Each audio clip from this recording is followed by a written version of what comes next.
નમસ્કાર દર્શક મિત્રો, શૈલેષ પંડ્યા ભીનાશ યુટ્યુબ ચેનલના પુસ્તક પરિચય કાર્યક્રમમાં આપનું સ્વાગત છે.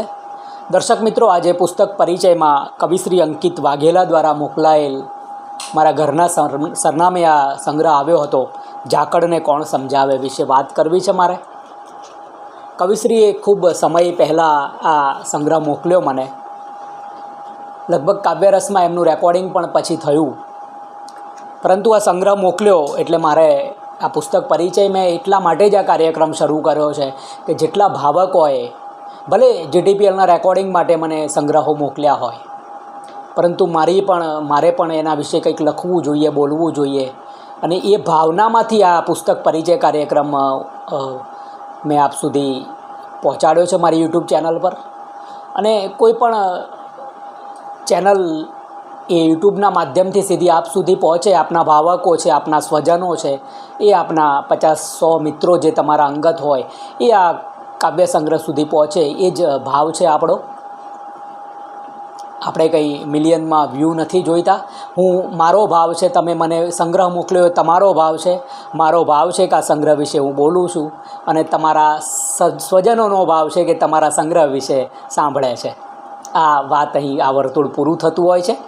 ઝાકળને કોણ સમજાવે, કવિશ્રી અંકિત વાઘેલા. ઝાકળને કોણ સમજાવે કાવ્ય સંગ્રહ 2021માં પ્રથમ આવૃત્તિ થાય છે. 150 રૂપિયા મૂલ્ય છે અને ગુજરાત સાહિત્ય અકાદમીની આર્થિક સહાયથી પ્રકાશિત થયેલું. પ્રકાશક પોતે જ છે અંકિતભાઈ આ સંગ્રહના.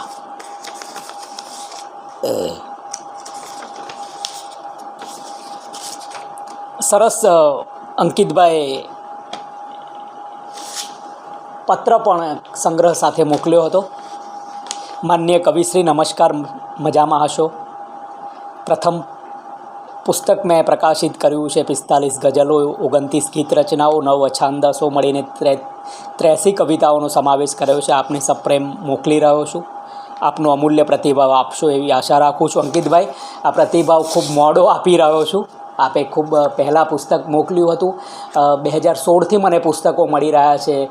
મેં અગાઉ પણ સોશિયલ મીડિયામાં લખ્યું છે કે મને ઘણા બધા પુસ્તકો મળ્યા છે, પણ આ પુસ્તક વિશે હવે હું બધાને વાત કરી રહ્યો છું. તેમાં ઝાકળને કોણ સમજાવે, આજે હું એ વિશે વાત કરીશ. સૂર્ય અને ઝાકળે જીવેલી અકલ્પ્ય ક્ષણોને અર્પણ કરે છે અંકિતભાઈ. એક દિવસ એવું બન્યું કે જયેન્દ્ર શેખડીવાળા પરમ મિત્ર એ એમની પ્રસ્તાવના આરંભે છે. એક દિવસ એવું બન્યું કે એક મિત્રની ભલામણ લઈ વૃક્ષના પાંદડા પરથી લસરતા ઝાકળ બિંદુ જેવા એક શામલ છોકરો ઘેરે આવ્યો. એની ઊંડાણવાળી આંખોમાંથી કવિતા વિશેની જિજ્ઞાસા અને જીવનની તરસ અને હૃદયના ઊંડાણે જમતા હૃદય ઘાવ પણ નીતરતા મેં જોયા. એણે કહ્યું, સર, મારું નામ અંકિત વાઘેલા છે. હું એન્જિનિયરિંગનો વિદ્યાર્થી છું, એટલે કવિતાનો મારો અભ્યાસ નથી કે કવિતા રચવાની કોઈ જાણકારી કે એના વિશેની કોઈ તાલીમ મને મળી નથી, પણ કવિતા વિશે હું જાણવા માગું છું અને કાવ્ય સર્જન કરવા માગું છું.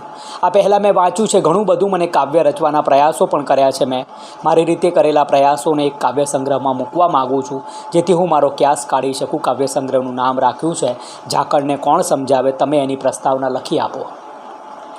હું થોડોક ચોંક્યો, કારણ કે હું પ્રસ્તાવનાકાર થઈ શકું તેવું મારા વિશે હું માનતો નથી. જયેન્દ્રભાઈ, તમે છો પ્રસ્તાવનાકાર, તમે અનેક કામો કર્યા છે.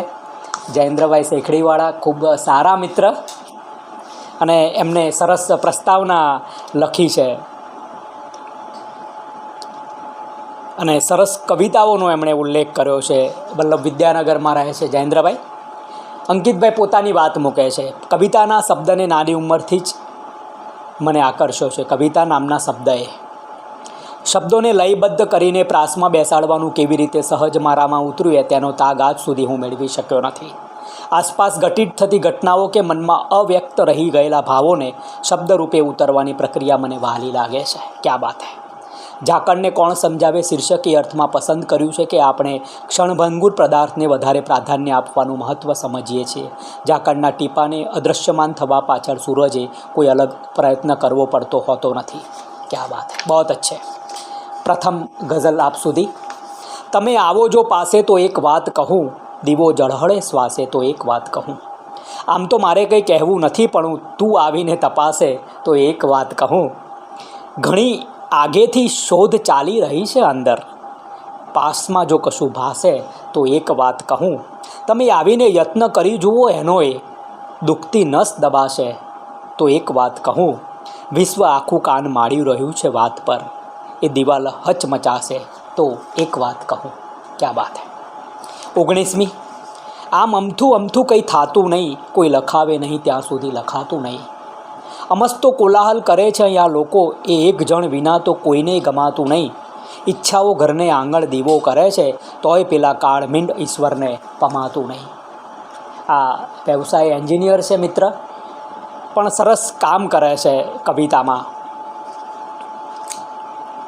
વૃંદાવનનું ગીત. વૃક્ષ પાસે ફૂટ્યું જાણે વૃંદાવનનું ગીત, અંતરના આકાશે રચાતું સંગીત. વૃક્ષ પાસે ફૂટ્યું જાણે વૃંદાવનનું ગીત. રૂસણું લઈને બેઠેલા પંખીને તો પૂછો ભર બપોરે વિના માળે કેવી જીવવાની રીત.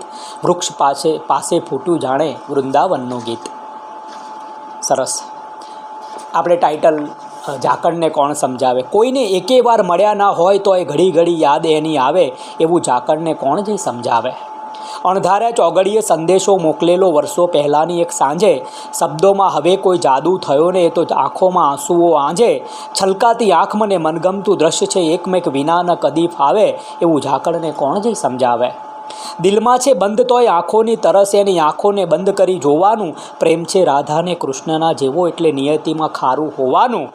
રાતભર સપનાની મસ્તીમાં ડૂબતા સવાર રોજ તડકાવો લાવે, એવું ઝાકળને કોણ સમજાવે. ઝાકળને આપણે સમજાવવા નથી. પ્રિય મિત્ર અંકિત વાઘેલા સરસ સમજાવે છે. શબ્દની ડૉક્ટર રાકેશ રાવત આણંદ એમનો આવકાર આપે છે છેલ્લા પૃષ્ઠે. શબ્દની સફરે અંકિત વાઘેલા ખેડા જિલ્લાના નડિયાદના વતની છે. માતા પિતા બંને પ્રાથમિક શાળામાં શિક્ષક, એટલે ઘરમાં અભ્યાસનું વાતાવરણ. એ જ ગુણો અંકિતમાં પણ ઉતર્યા છે. અંકિત સાથે મારો પ્રથમ પરિચય 2016માં આણંદ JMTC સંસ્થામાં થયેલો. દર્શક મિત્રો, ઝાકળને કોણ સમજાવે પુસ્તક વિશે આપણે પુસ્તક પરિચય કરીને ધન્યતા અનુભવીએ છીએ. નમસ્કાર.